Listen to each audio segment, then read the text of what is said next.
National Artist of the Philippines. The National Artist of the Philippines. Guillermo E. Tolentino. Guillermo Estrella Tolentino. He was born on July 24, 1890s, but unfortunately already passed away in July 12, 1976. Tolentino was born in Malolos, Bulacan. He was a Filipino sculptor and professor of the University of the Philippines. He is hailed as the father of the Philippine arts and sculpted the most recognizable University of the Philippines emblem. He was designated as a National Artist of the Philippines for sculpture in 1973, 3 years before his death. Tolentino's background. He was the fourth child in his family and had 7 siblings.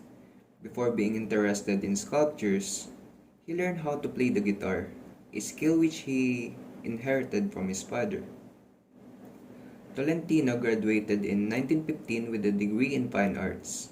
In 1911, Tolentino made an illustration of prominent Filipinos posing for a studio portrait.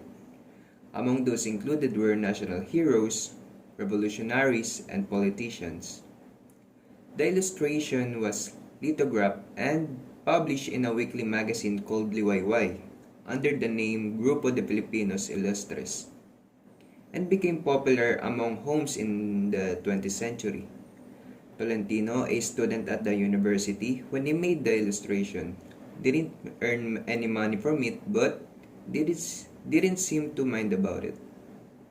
Here's some Guillermo's known works: UP Oblation, the Bonifacio Monument, figures of President Quezon, life-size bust of Dr. Jose Rizal, marble statue of Ramon Magsaysay, and many others. And now let's move on to the next artist, Napoleon V. Apueba.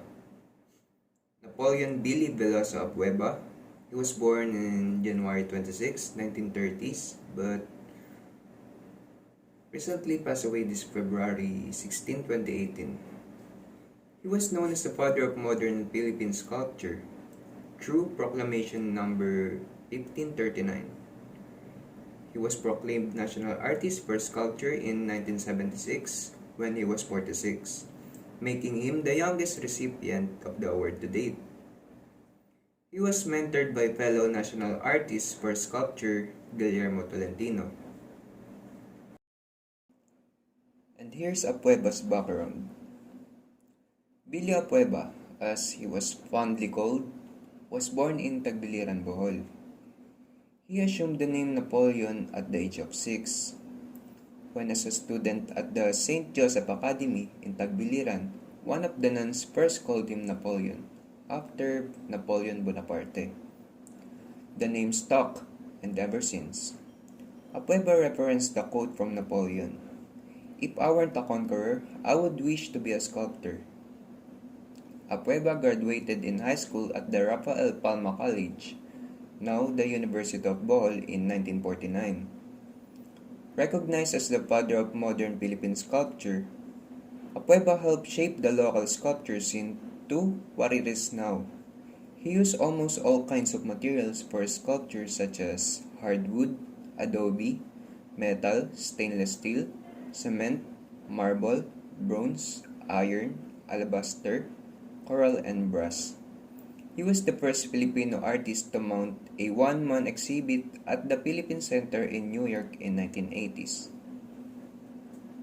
And here's Napoleon Apueba's known works: Kaganapan 1953, Kiss of Judas 1955, UP Gateway 1967, 30 Pieces of Silver, Sandugo or Sandugo, Blood Compact, UP Faculty Center, and etc.